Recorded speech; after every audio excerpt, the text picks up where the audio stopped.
वारी निमित्ताने पोलीस बंदोबस्त आमच्या जिल्ह्यामध्ये आलेले आहे ऑलरेडी।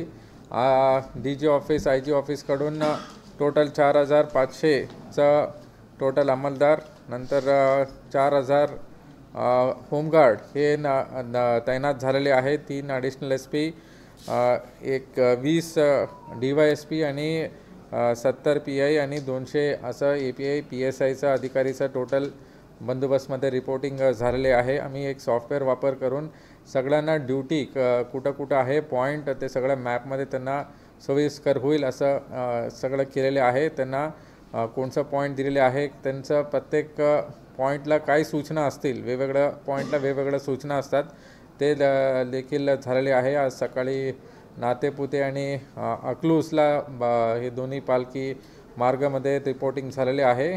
तिथं आमचं ब्रीफिंग पण झालेले आहे। याच्यामध्ये आम्ही मान्य कलेक्टर साहेबांनी जे सांगितले आहे, आम्ही जे हॉटस्पॉट्स आहे चेंगराचेंगरी होऊ शकतं तर तसा हॉटस्पॉट्स आम्ही आयडेंटिफाय केलेले आहे। आमचं जे कार टीम आहे आम्ही त्याचं ट्रेनिंग घेतलेले आहे। कार टीम जे रेस्पॉन्स टीम आहे, कुठं काही इन्सिडेंट झाला तर ते आमचं तिथं वॉचर्स असतात, ते वॉचर्स ते बघून ॲक्शन टीमला सांगतात, ॲक्शन टीम तिथं जाऊन लोकांना काढून रेस्क्यू करतात। हे असं एक नियोजन आहे।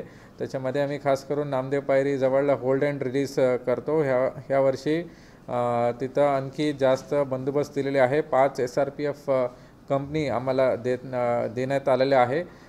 हे 5ही कंपनी सेन्सिटिव्ह ठिकाणी आम्ही लावून त्यांचा होल्ड अँड रिलीज करणार, जेणेकरून कुठंही इन्सिडेंट होणार नाही असं काळजी घेतलेली आहे। तिसरं आहे की गामा टीम्स जे जवळपास ट्रॅफिकचं इश्यू असतात, जे पालखी चालते त्याच्यासोबत गाडी पण येतात, मोठ्या प्रमाणात गाडी असतात, तर ते गाडी कसं आम्ही लवकरात लवकर काढायचं असं सेक्टर्स आम्ही पाडलेले आहे, जेणेकरून हे गामा टीम्स आहे ते बाईकवर पेट्रोलिंग करत असणार आणि कुठेही गाडी ट्रॅफिकमध्ये अडकणार नाहीत आणि पालखी जायच्या अगोदर त्यांचं जेवणाचं गाडी असतील, बाकी टॉयलेटचं पाणीचं हे सगळं गाडी तिथं पालखी स्थळावर पोहोचतील असं व्यवस्था केलेली आहे। नंतर आमचं जे रिंगण आहे आणि विसावा ठिकाणी तिथं पण बंदोबस्त असणार। तिथं रिंगण लावायला पण आमचं पोलीस बंधू असतात आणि ह्या वर्षी आम्ही तिथं आरोग्य डिपार्टमेंटसोबत तिथं आरोग्यचं व्हॅन असतील आणि त्यांचं डॉक्टर्स तिथं रिंगणमध्येच ठेवलेले आहे, जेणेकरून तिथं काही झालं तर ते लगेच रिस्पॉन्स देऊ शकतं। तसंच सगळं पालखीसोबत आमचं पूर्ण पोलीस, एक DYSP, नंतर एक PI आणि असं 4 अधिकारी प्लस 30 अंमलदार दिलेले आहे डे आणि नाईटला।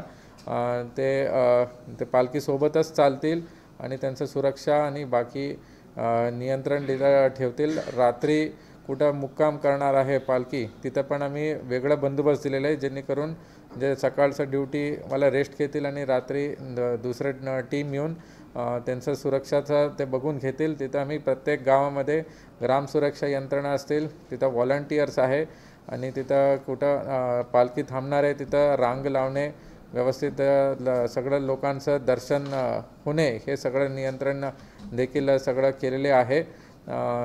कुठं आता नेक्स्ट आम्ही इंटिग्रेटेड कंट्रोल रूम जे कलेक्टर साहेबांनी सांगितले त्यासाठीच आमच्याकडे ड्रोन्स आलेले आहे। टोटल 14 ड्रोन्स आमचं असतील, पालखी सगळ्या रूटमध्ये ड्रोन्स असतील आणि आमचा ड्रोन शूटिंग होणार। तिथून आम्हाला व्हिडिओज लाईव्ह फुटेजेस भेटणार, कुठं काही अडचण आहे या काही कुठं ट्रॅफिक जाम झाला, कुठं काही गाडी अडकलेली आहे, पालखी लवकर निघत नाही असं आम्ही तिथं अधिकाऱ्यांना तिथं वायरलेस वॉकी टॉकीज दिलेले आहे। तसंच एक 2G फोन वायरलेस हँडसेट पण दिलेले आहे, त्याचं पण आम्ही ट्रायल्स आज घेतलेले आहे। सगळ्या अधिकाऱ्यांना त्यांचं फ्रिक्वेन्सी, त्यांचं कोड सगळं दिलेले आहे, जेणेकरून प्रॉपर कम्युनिकेशन होईल। आम्ही इथं कंट्रोल रूमला बसून कुठं काही इश्यू झाला तर ते तिथं प्रत्येक अधिकाऱ्यांना पॉईंटवरती सूचना जाईल आणि ते प्रश्न मिटून घेण्याचं सगळं नियोजन केलेले आहे। तसेच ते कंट्रोल रूम सुरू झाल्यानंतर तिथं एक ट्रायल बेसिसवरती AIचा वापर करण्यात येईल, तर त्याचंही काम चालू आहे की प्रत्येक हे जे हॉटस्पॉट्स आहे तिथं कॅपॅसिटीपेक्षा जास्त तिथं लोक आले तर अलर्ट देणार.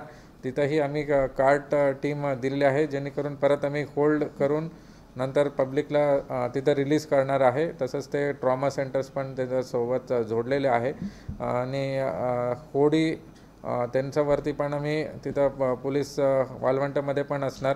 जास्त भाविक आता बसणार नाही. 20 लोकांचं कॅपॅसिटी दिलेली आहे.